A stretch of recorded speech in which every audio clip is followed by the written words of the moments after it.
বিহানের sign করা paper দেখিয়ে সবাইকে বাড়ি থেকে বেরিয়ে যেতে বলে অভিকেন দত্ত ও মুক্তি। হ্যাঁ বন্ধুরা, এমনটাই দেখা যাবে। বিস্তারিত জানতে ভিডিওটিতে লাইক দিয়ে চ্যানেলটি সাবস্ক্রাইব করে শুরু থেকে শেষ অবধি দেখতে থাকো। গল্পের শুরুতেই দেখা যাবে গুন্ডারা বিহানকে বলতে থাকে, একটা পেপার দিচ্ছি, পেপারসে সাইন করে দে, তা না হলে তোর পরিবারের উপরে অনেক বড় বিপদ আসতে পারে। এ কথা শুনে অবাক হয়ে যায় বিহান। বিহান বলতে থাকে, আমি আমি কিছুতেই সাইন করব না, এটা কিসের পেপার? তখনই লোকগুলো বলতে থাকে, তুই কি পড়াশোনা জানিস না? জানি তো তুই শিক্ষিত, পড়াশোনা করে দেখ, পড়ে দেখ কিসের কিসের পেপার সেগুলো। এরপরে পড়ে দেখে যে বিহানের যত সম্পত্তি আছে সবকিছুর পেপার। তখন বিহান বলতে থাকে, না, আমি কেন তোমাদের এই সম্পত্তিগুলো লিখে দেবো বলো তো?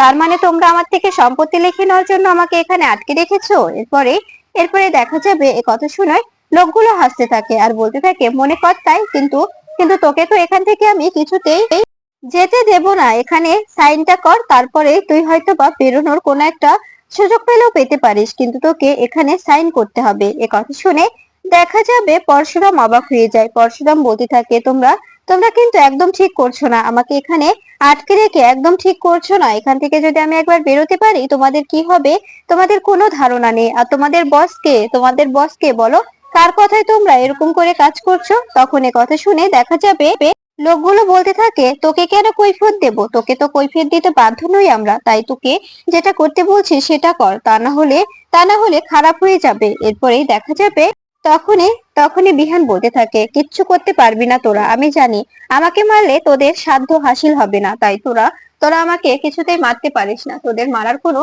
ক্ষমতাই নেই। তখনই লোকগুলো হাসতে থাকে আর বলতে থাকে, কতভাবে সাধ্য হাসিল করা যায় তোর কোনো ধারণা নেই।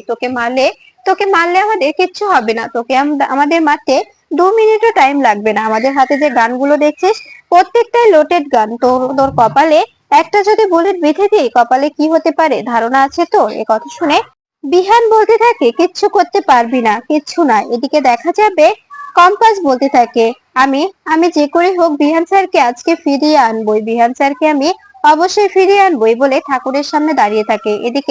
এদিকে ঋতুজা সবাইকে নিয়ে বাড়িতে সবার সামনে যে কাপড়গুলো এসেছিল সাদা কাপড় সেগুলো পোড়াচ্ছে। তখনই কম্পাস দৌড়ে নেমে আসে। এদিকে দেখা যায় বিহানকে পরিবারের ভয় দেখিয়ে সাইন গুলো করিয়ে নেয় আর সেগুলো অভিজ্ঞান দত্তকে পাঠিয়ে দেয়। সেগুলো দেখে খুশি হয়ে যায় অভিজ্ঞান দত্ত। এরপরে মুক্তিকে দেখাতে থাকে আর বলতে থাকে, আমাদের কাজ হয়ে গেছে, আমরা আমরা বিহানের নামে যত সম্পত্তি ছিল সবকিছু লিখে নিয়েছি।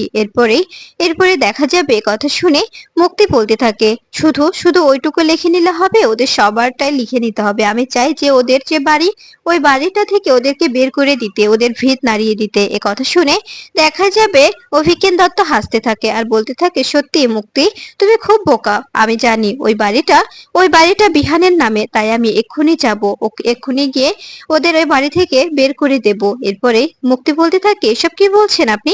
তখনই অভিজ্ঞান দত্ত বলতে থাকে, হ্যাঁ, আমি যা বলছি একদম ঠিক বলছি। ওই বাড়িটা পুরোটাই বিহানের নামে, আর বাদবাকি যা আছে সবগুলোই যার যার মতো করে ভাগ করে দেওয়া। এ কথা শুনে অবাক হয়ে যায় মুক্তি। মুক্তি বলতে থাকে, তবে আর দেরি কিসের, চলুন এক্ষুনি বেরোই। এরপরে দেখা যাবে অভিজ্ঞান দত্তকে সঙ্গে নিয়ে চৌধুরী বাড়ির উদ্দেশ্যে বেরিয়ে পড়ে মুক্তি। এরপরে দুজনে এসে চৌধুরী বাড়ির সামনে দাঁড়ালেই তখনই দেখা যাবে ভেতর থেকে অনেক চিৎকার চেঁচামেচির শব্দ পায়। এরপরে ভিতরে গিয়ে অভিজ্ঞান দত্ত বলতে থাকে, কি ব্যাপার, এতটা উত্তেজনা কেন? এ বাড়িতে এতটা চিৎকার চেঁচামেচি তো কখনো হয় না। তখন এ কথা শুনে দেখা যাবে মুক্তি বলতে থাকে, আসলে আসলে বাড়িটা কেমন যেন অগোছালো হয়ে গেছে, সবাই শুধু সবসময় ঝগড়াঝাটি এগুলো করতেই পছন্দ করে, বাড়িটা সত্যি কলতলা কালচার হয়ে গেছে। এ কথা শুনে দেখা যাবে তখন ঋতুজা বলতে থাকে, ও এখানে কেন এসেছে অখিলেশ? ওকে এক্ষুনি এখান থেকে বের হয়ে যেতে বলো। তখনই অভিজ্ঞান দত্ত বলতে থাকে, এবার দেখাই যাক কে কাকে বেরিয়ে যেতে বলে। এই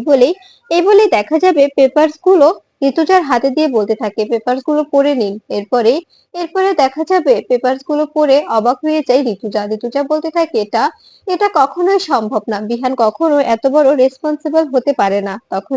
তখনই দেখা যাবে হ্যাঁ, বিহান বিহান এই সমস্ত সম্পত্তি আমার নামে উইল করে দিয়েছে, আর আপনাদের এই বাড়িটাও আমার নামে এখন। তাই আমি বলছি, আগামী 24 ঘন্টার মধ্যে আপনারা সপরিবারে এই বাড়িটা ছেড়ে দেবেন। এটা শুনে মাথায় আকাশ ভেঙে পড়ে ঋতুজা। ঋতুজা বলতে থাকে, এটা কখনোই সম্ভব না। আপনাকে আপনাকে কে বলেছে যে এই বাড়িটা বিহানের? তখন এ কথা শুনে অভিজ্ঞান দত্ত হাসতে থাকে আর বলতে থাকে, সেটা সেটা আমি খুব ভালো করেই জানি, এই বাড়িটা বিহানের। আর বিহান সমস্ত সমস্ত স্থাবর অস্থাবর যত সম্পত্তি আছে সবকিছু আমার নামে উইল করে দিয়েছে। এবার এবার আপনারা মানলে মানুন, না মানলে আমার করার কিছুই নেই। আমাকে আমার মতো করে আইনি ব্যবস্থা নিতে হবে। এই কথা শুনে দেখা যাবে ঋতুজা বলতে থাকে, আপনি কি আমাকে থ্রেট করছেন? আপনার কথা শুনে তো মনে হচ্ছে যে আপনি আমাকে থ্রেট করতে চাইছেন। তখনই অভিজ্ঞান দত্ত বলতে থাকে, আপনার যেটা মনে হয় আপনি সেটা বলুন, কিন্তু এটাই তো ফ্যাক্ট যে আমি আমি আমি এই বাড়ি থেকে আপনাদের সবাইকে বেরিয়ে যেতে বলছি। তাই আপনারা সবাই এই বাড়ি থেকে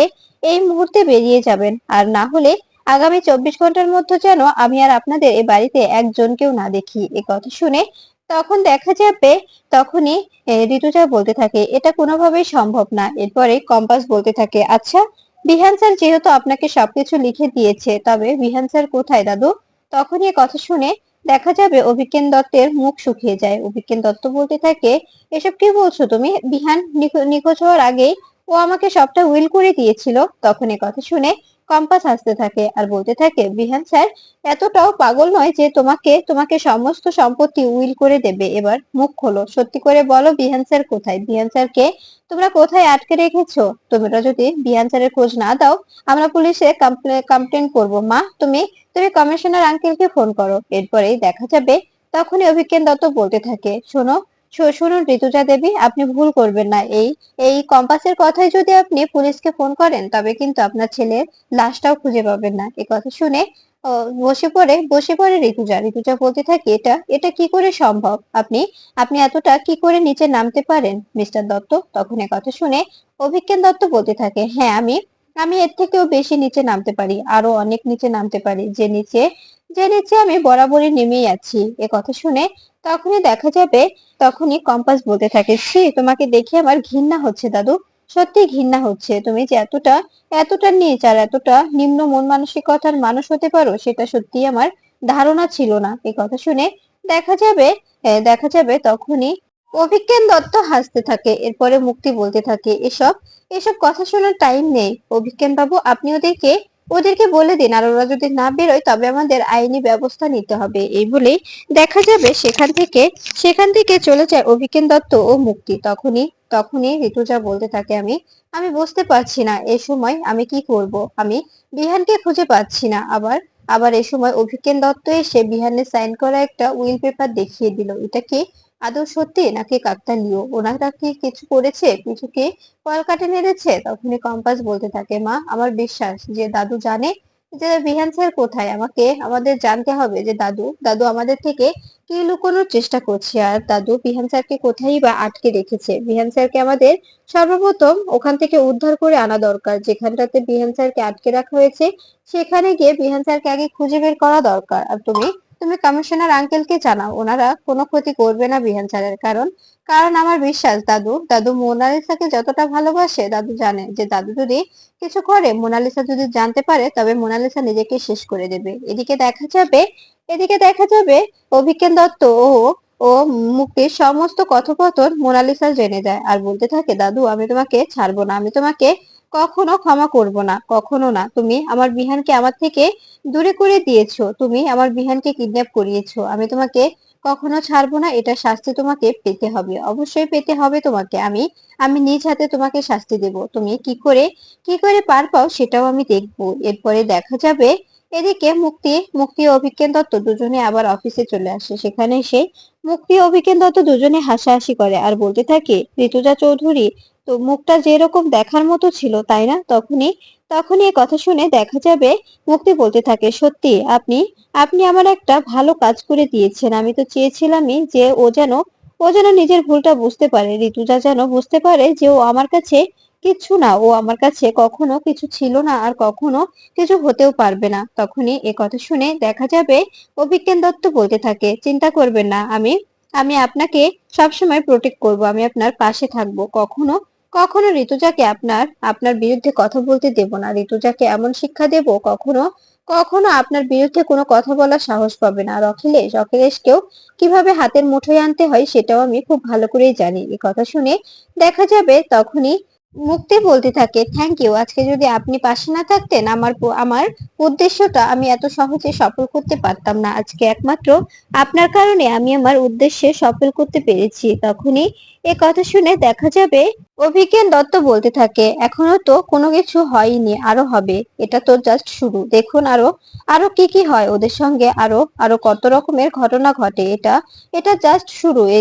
এইটুকুতে যদি আপনি এতটা খুশি হন, তবে তবে পুরোটা দেখলে আপনি আরো কতটা খুশি হবেন বলতে পারেন। তখন এ কথা শুনে দেখা যাবে মুক্তি বলতে থাকে, একদম ঠিক বলেছেন, সত্যি আমি আমি আজকে অনেক খুশি। এরপরেই এদিকে দেখা যায় বিহান বিহান সাইন করে কান্নায় ভেঙে পড়ে। বিহান বলতে থাকে, অভিজ্ঞান দত্ত যদি এখন আমার আমার পরিবারকে এভাবে এভাবে পথে বসিয়ে দেয়, আমি কি করব? আমি এখান থেকে কি করে বেরোবো? আমি আমি কিছুতে এখান থেকে বেরোতে পারছি না। আমাকে বেরোতে হবে। আমি জানি না আমার পরিবার কতটা কষ্টের মধ্যে আছে। আমি যদি এখান থেকে না বেরোই, তবে আমার পরিবারটা যে একদম শেষ হয়ে যাবে। আমার পরিবারটাকে আমি একদম শেষ হয়ে যেতে দিতে পারি না। আমার কারণে যদি আমার পরিবারের কোনো ক্ষতি হয়, আমি নিজেকে কখনো ক্ষমা করতে পারবো না। আমার পরিবারকে আমি কি বলে সান্ত্বনা দেব যে আজকে আজকে আমার কারণে এমনটা হলো? আমি আমার পরিবারকে সত্যি কিভাবে কিভাবে কথা বলবো? পরিবারের সামনে আমি কি করে দাঁড়াবো? এরপরে দেখা যাবে এদিকে কম্পাস বলছে, আমার বিশ্বাস বিহান স্যার কিছুতেই এই পেপারে ইচ্ছাকৃতভাবে সাইন করেনি। বিহান স্যারকে কোনো কিছুর মাধ্যমে ব্ল্যাকমেল করা হয়েছে, যার কারণে বিহান স্যার এই এই সাইনটা করতে বাধ্য হয়েছে। আমি যেটা বিশ্বাস করছি। এ কথা শুনে তখনই দেখা যাবে ঋতুজা এসে বলতে থাকে, কম্পাস কি ভাবছিস মা? এখন এখন কি করবি? অভিজ্ঞান দত্ত তো আমাদের 24 ঘন্টা টাইম দিয়ে গেছে। 24 ঘন্টার মধ্যে যদি আমরা এ বাড়ি ছেড়ে না দিই, তবে ও ও আইনি ব্যবস্থা নেবে। তখন তো ব্যাপারটা আরো বাজে দেখাবে, তাই না? তখন তখন কম্পাস বলতে থাকে, মা আজ রাতে আমাকে বেরোতে হবে। আমাকে দেখতে হবে যে বিহান স্যার কোথায়। বিহান স্যারকে ফিরিয়ে না আনা অব্দি আমি কিছুতেই কোনো রকম কিছু প্রণাম করতে পারবো না। এরপরে দেখা যাবে তখন ঋতুজার সঙ্গে কথা বলে কম্পাস সেখান থেকে বেরিয়ে পড়ে। প্রান্তিককে ফোন করলে প্রান্তিক বলতে থাকে, চিন্তা করবেন না, আপনি আপনি চলে আসুন, তাড়াতাড়ি অতি তাড়াতাড়ি চলে আসুন। আর তাড়াতাড়ি আসাটা খুব জরুরি, কারণ কারণ এখানে এসে আমরা আমরা বড় একটা মিশন সাকসেসফুল করব। এরপরে তখনই কম্পাস বলতে থাকে, হ্যাঁ আপনি আগে থেকে পৌঁছে যান, আমি আসছি, আমার কোনো সময় লাগবে না। এরপরে কম্পাস ও প্রান্তিক দুজনে একসঙ্গে দেখা করে। সেখান থেকে প্রান্তিক বলতে থাকে, আমার কাছে সন্তু সমস্ত খবর দিয়ে দিয়েছে। ওখানে ওখানে একটি ঘরের মধ্যে আপনার হাজবেন্ডকে আটকে রাখা হয়েছে, সব ডিটেলস আমার কাছে জানা আছে। এরপরে দেখা যাবে কম্পাস ও প্রান্তিক আস্তে আস্তে ভয়ে ভয়ে তাদের টিম নিয়ে ভেতরে প্রবেশ করে। এদিকে মুন্নার লোকেরা সবাই মিলে বসে বসে যে জুয়া খেলছে ও ড্রিঙ্কস করছে। ঠিক তখনই প্রান্তিক ঢুকতে তখনই লোকগুলো এসে প্রান্তিক ও কম্পাসের উপর ঝাঁপিয়ে পড়ে। তখন কম্পাস নিজের তৈরি গ্যাজেট দিয়ে তাদের সবাইকে অজ্ঞান করে ফেলে। এরপরে সবাই অজ্ঞান হয়ে গেলে তখনই দেখা যাবে প্রান্তিক ও কম্পাস বিহানের কাছে যায়। বিহানের কাছে গিয়ে বিহানকে হাত পা খুলে দিলে তখন বিহান কান্নায় ভেঙে পড়ে। কম্পাসকে জড়িয়ে ধরলে কম্পাস বলতে থাকে, বিহান স্যার এখন সময় নেই, আমাদের এখনই এখান থেকে বেরিয়ে যেতে হবে। জানি না এরা যখন তখন উঠে যেতে পারে। ওরা যদি কোনোভাবে উঠে যায়, তবে কিন্তু আমরা ঝামেলায় পড়ে যাব। তখনই বিহান বলতে থাকে, চিন্তা করো না কম্পাস, আমরা এক্ষুনি এখান থেকে বেরিয়ে যাব, তারপরে আমি তোমাদের সবকিছু বলবো।